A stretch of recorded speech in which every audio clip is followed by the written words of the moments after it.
Do you know the first time Hazrat Khalifatul Masih al-Awwal Raziyallahu Ta'ala Anhu met Hazrat Masih Maud al-Islam? It was way before his Bai'at. He had not even done his Bai'at yet. So technically speaking, there was no pledge of allegiance yet. And he goes on to Qadian looking for Hazrat Masih Maud al-Islam. And while he's trying to enter the house, there's a man who's coming down from the staircase.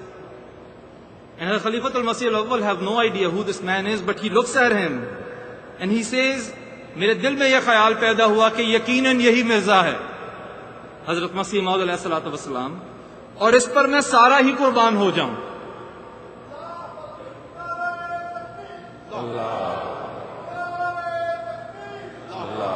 This was the degree of his love before the Bai'at. This is the man who's seeing him for the first time, and he says that it was put in my heart that surely this is Mirza, this is Hazrat Masih Maud ﷺ, and I wish I could sacrifice my life on him. Hasn't even spoken a word yet. And then how does Hazrat Masih Maud ﷺ reciprocate?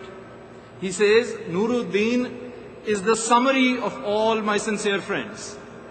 He is the summary of all my sincere friends. Then he says at other place, when I look at Nuruddin, I feel such a joy as if I have found a lost limb.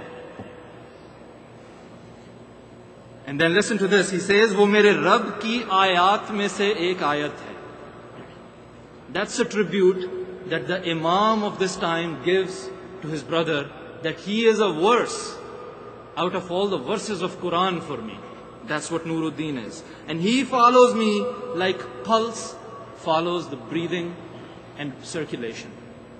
That's the relationship. When you have a relationship like that, how can you think of disobedience? How can obedience can even become a chore? How does it even enter the equation? In the end, Hazrat Khalifatul Masih al-Awwal used to say during his years of Khilafat that you know that Nuruddin's beloved used to live here. He's referring to Hazrat Masih Maud ﷺ and Qadian. That Nuruddin's beloved used to live here. His name was Mirza. And Nuruddin used to follow him with such passion that he did not care where his shoes were and where his turban was. That is the kind of obedience, that is the kind of brotherhood. When you have a tree of brotherhood like that, why won't you have a shade?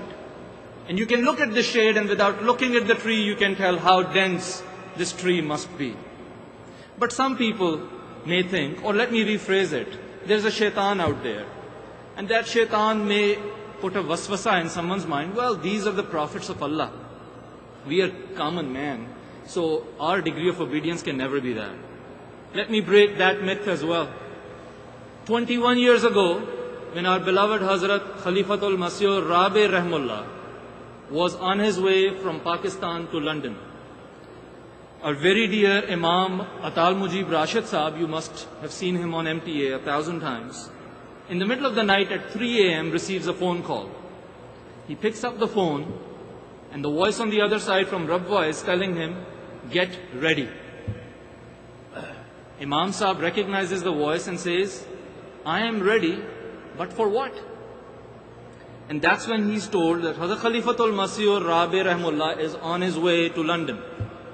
Imagine, my brothers, 3 a.m. in the middle of the night. The first thing Imam Saab does, kneels down in front of Allah for shukrana, for nawafil. And the next thing he does, he literally moves his house in the middle of the night. He says, in bed sheets go all our belongings, and they literally emptied their house, they emptied the office, and by 4:30, in 1.5 hours, they had a meeting of all the officials. And by noon, when Hazur arrives in the masjid is buzzing with 300 Ahmadis. There is no order yet. Khalifa is on his way, he hasn't even said a word, and where did these 300 brothers come from? What kind of do you call this obedience? But they are there, or you call it brotherhood. And then the years to come were to witness the transformation that the presence of that Khalifa created for London. I'm very aware of that shaitan who's still out there. who may think and put another waswasa in your mind, well, this is still Khalifatul Masih. He's way beyond your reach. You're never going to be like that. So let me tell you something which happened during this year. We started 1400 years ago from the time of Awwaleen, and we are now in the time of Akhiri.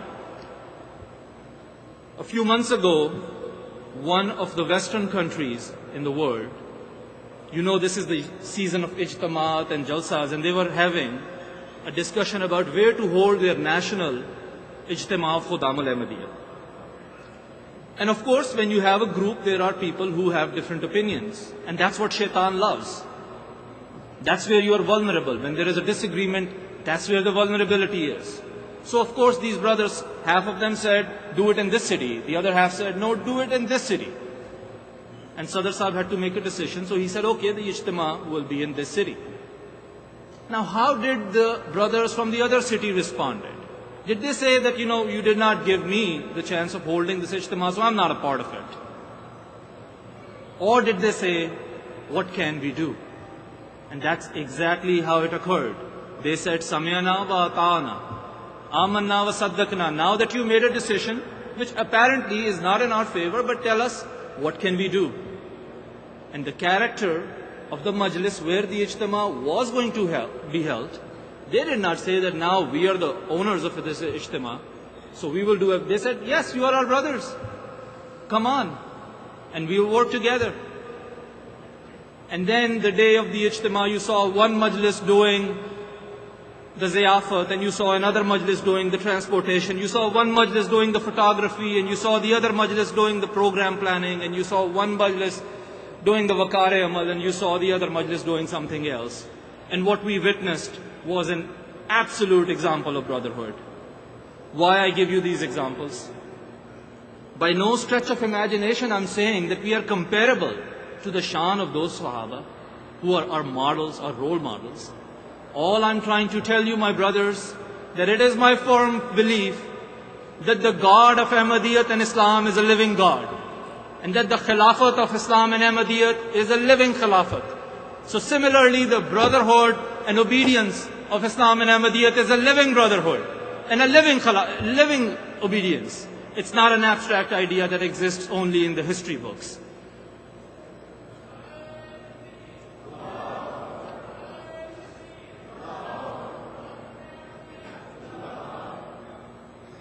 Why sometimes then we have disagreements? Why sometimes we tend to go too far?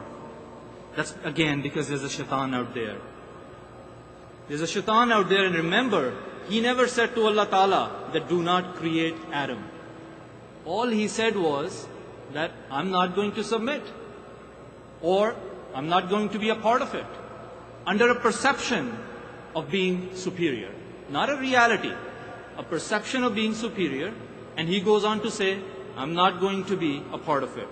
So that's exactly what he infuses in our minds. Go say you're not going to be a part of it. When we say I'm not going to be a part of it, that is an act of self-destruction.